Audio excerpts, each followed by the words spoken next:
School Kailashpuri में आयोजित गणतंत्र दिवस समारोह के इस अवसर पर सबसे पहले मैं इस विद्यालय के संचालक पंकज उपाध्याय जी का उनके ही विद्यालय में अभिनंदन करता हूँ।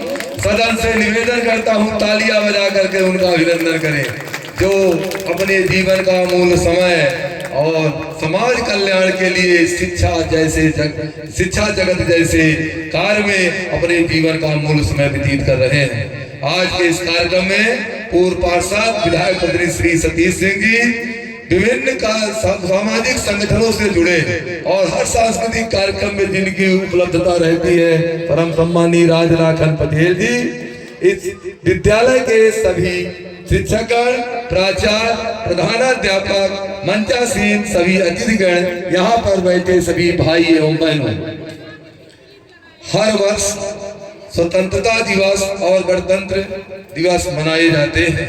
ये क्या है? हमारे देश का संविधान आज के ही दिन बना था, उस संविधान से हम अनुशासित बने रहे, इस यादगार के लिए हर साल गणतंत्र दिवस मनाया जाता है। अनुशासन दो प्रकार का होता है। एक तो होता है स्वयं को अनुशासित रखना और दूसरा होता है मन हो या ना हो फिर भी अनुशासित रहना पड़ता है। किसी दूसरे की जमीन में हम ना जाए, ये हमारा बाह्य अनुशासन है, पर दूसरे का विकास देखकर हम प्रसन्न हो जाए, ये अंतर जगत का अनुशासन है। हमारा कहने का मतलब है मेरा, हमें अंतर जगत के अनुशासन को इतना मजबूत रखना है कि परम ब्रह्म परमात्मा भी हमारी ओर देखे तो कहे वाह, ऐसी संरचना मैंने बनाई है कि मेरा भी जीवन धन्य हो गया है। इसलिए चरित्र निर्माण जरूरी है। अभी हमारे हारमोनियम मास्टर जी को देखकर मैं प्रसन्न हूँ। बेटे आपको, ये हमारे पंकज उपाध्याय जी के बेटे हैं। इस तरह कई बच्चों को इन्होंने संगीत के क्षेत्र में तैयार किया है।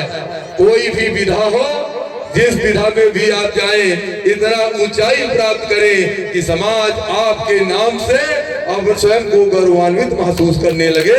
समाज कहे कि हमारे भीख का बेटा है, हमारा भाई है, हमारा मित्र है।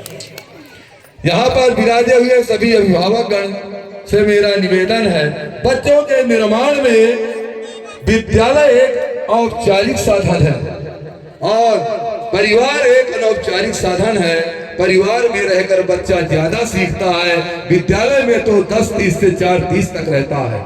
बच्चों का मानसिक स्तर इतना ऊंचा बनाना है कि उनको लगे पूरा भारत देश मेरा घर है। यदि इस तरह हम बच्चों का निर्माण कर लिए तभी हमारा देश विश्व गुरु बन पाएगा, क्योंकि हर व्यक्ति का अंतिम लक्ष्य देश निर्माण होता है और बच्चे ही देश का भविष्य होते हैं।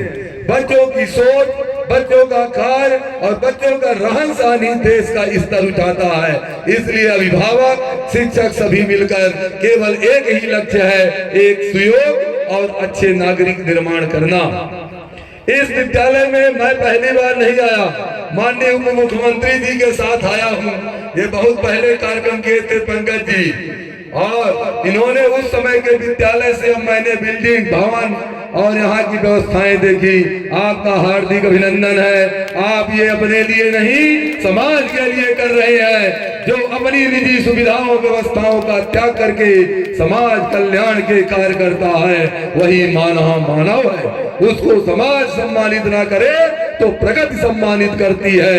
अच्छे कार्यों में लगे रहना चाहिए। कभी कभी लगता है हम ये कार्य कर रहे, कौन देख रहा है। अपने को हताश नहीं होना, एक अदृश्य शक्ति दूरबीन लगाकर देख रही है हर व्यक्ति के कार्यों को और मूल्यांकन करके उसे तदनुरूप उसको स्थान देती रहती है। उस प्रगति को दिखाने की जरूरत है। सामान्य आंखें तो धोखा खा सकती है, पर प्रगति कभी धोखा नहीं खाती। हर प्राकृतिक वस्तु धोखेबाज नहीं होती। अग्नि क्या प्रेम से छुएंगे तो जलाएगी, धोखे से छुएंगे तो जलाएगी, और नाराज होकर छुएंगे जलाएगी। ये उसका गुण है। इसलिए प्राकृतिक गुण जो होते हैं वो बदलते नहीं हैं। उन प्राकृतिक गुणों का निर्माण करके हमें महामानव बन करके देश समाज के कल्याण करते हुए अपने देश भारत को विश्व गुरु बनाना है। यही हमारे जीवन का लक्ष्य होना चाहिए। इसी के साथ जीवन की पूर्णता भी होनी चाहिए। इतना ही कहूंगा। जय हिंद, जय भारत। बहुत बहुत धन्यवाद आदरणीय। ज्यादा समय न